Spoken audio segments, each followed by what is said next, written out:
Spanish 2, Global Challenges, Vocab 36 through 40. Okay, I'm going to say each of these words in English, then Spanish, and clap, and I'd like you guys to repeat with me, okay?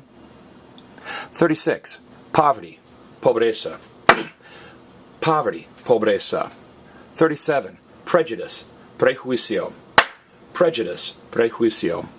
38, racism, racismo. Racism, racismo. 39, race, raza.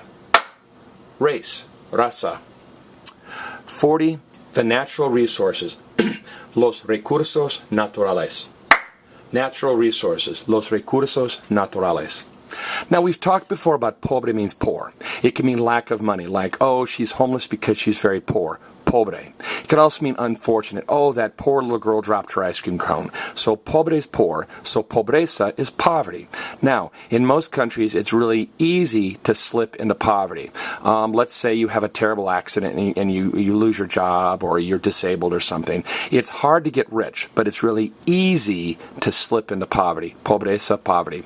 Prejudice. Now let's look at all the green letters. This is a very easy list. Green means the letters are exactly the same in Spanish and English. So if you look at prejuicio, you're going to probably figure out that that's prejudice. Racism, the same way. Racism, racismo, real similar.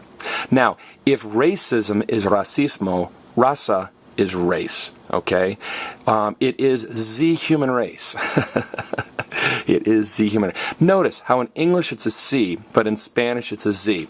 You actually see a lot in Spanish, the letter Z turning into C or the letter C turning to Z. Think about it. Everybody say pez. Pez is fish. Now say peces, peces. When you take the word fish, which is P-E-Z, and make it plural, the Z turns into C. Now everybody say dieciséis, dieciséis. When you smash 10 and 6, dieciséis, together and make it dieciséis, the Z turns into C. As you get more advanced in Spanish, you're going to see frequently the letter Z turns into C, or frequently the letter C can turn into Z. So race in English turns into raza in Spanish. The C turns into a Z. Natural resources. Now we say natural resources, they say resources natural. Because remember, everything in Spanish is reversed. We say pretty girls, they say girls pretty. We say he talked to me. In Spanish they say to me he talked. Okay, so just flip it, reverse, and you're in good shape. All right, let me give you time for a post quiz here, post test. I'm going to cover up the English. Look at these 5 words and then give the Spanish equivalent out loud and give the Spanish equivalent. Or even better, look at these 5 words and write down the Spanish equivalent on a sheet of paper to make sure you know these. This has been Spanish 2, Global Challenges, Vocab 36 through 40.